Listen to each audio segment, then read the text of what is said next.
radio that makes you happy.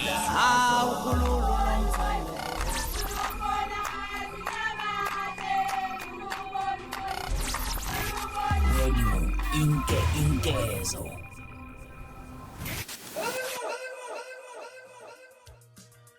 Uphakamisa ukugonywa kwempoqo emaYunivesithi. Nginibingelele ngiphinde namukele kuyona i-channel yami ehamba phambili igezi. Igama lami engumfeze uNtuthuko waKhumalo aka Lasbona Amagumethi. Mawuthi usemusha la ekhaya, ngicela wenze sure ukuthi uyasubscribe, ungakhohlwa comment nokulike okukhulu konke bese uyashare. Ukuphakanyiswa ukugoma kwempoqo emaYunivesithi lapha nesikhungo sezempilo emaYunivesithi Higher Health sithi kumele bonke abafundi bemfundo ephakeme bagonyelwe i-COVID-19. Isikhulu esiphezulu Rameke uHluwala sithi banezinhlelo ezisungulile ukufundisa abafundi ngohlobo lwemigomo kanye nalapha abangasizakala khona. uHlawuliya uthi izibalo zabantu abagomele kuleli zizonyuka ngokuthi abantu bathola ukufundisa ngayo lemigomo, ikakhulukazi njengoba abantu kusakhona abasangabaza ukuyogoma. Lolu hlelo luzoqhubeka kuwo wonke amayunivesithi, amakolishi, ama-TVET college kanjalo kanye namakolishi emisebenzi ezandla.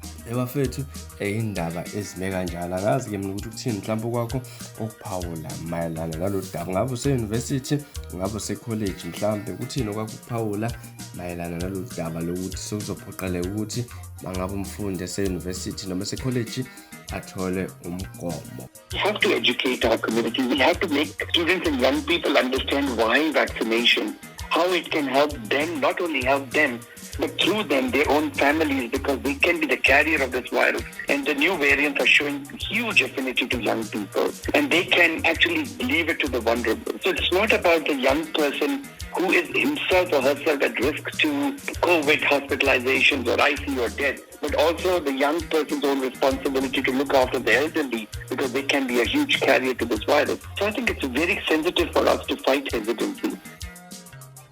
Kanti masihlabela phambili lapha sibheka udaba olunye lapha usekhiphe ngewindi umshayeli imoto entsha lapha. Injabulo esephendula ukukhala nokugedla kwamazinyo ngenkathi ubethenga imoto entsha eyishayisa ingakaphumi nasegaraji abeyithenga kulo. Ikhasibende lesinye isitolo esidayisa izimoto enkabeni yeTaxi elithele yaphuma egaraji laphahlaza amafasitela ngemoto yalo entsha. Cika bezimo eziphuthumayo bathi abakholwanga ngenkathi befica lembedu mehla. Nokhulumela bezimo eziphuthumayo u-America Van Rene Ruthi ngenhlanhla akukho olimele ngenxa yalesi sigameko.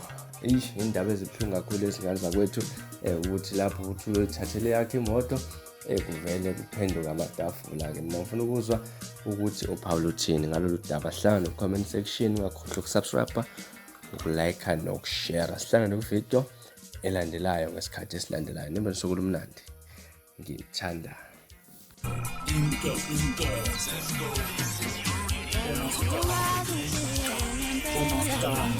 yabarewulalelo umuntu umemezayo umemeze ngathi uyakhala uyalila ukuthi yivula likajama ichitheki